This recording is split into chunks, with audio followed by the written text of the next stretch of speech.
Today marks an historic event for the veteran community. Clay Hunt was an amazing young man.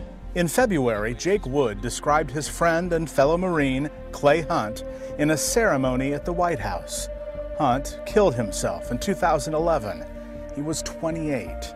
His family said he struggled to find adequate mental health treatment.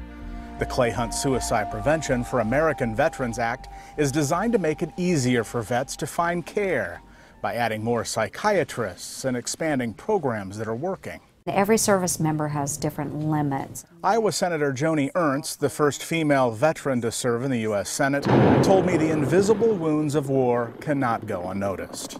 It is not a sign of weakness.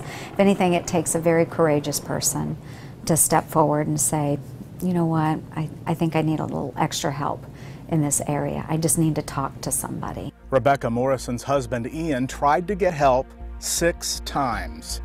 She believes his death was as much related to his military service as any other. It's not an easy world to live in, and then you add in the stress of a military life, not even factoring in a deployment, because actually most people who die by suicide have not been deployed, which is what we previously thought that it was all.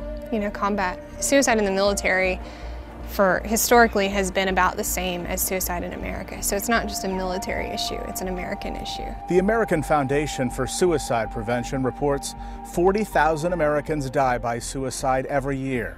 Veterans account for 22% of them.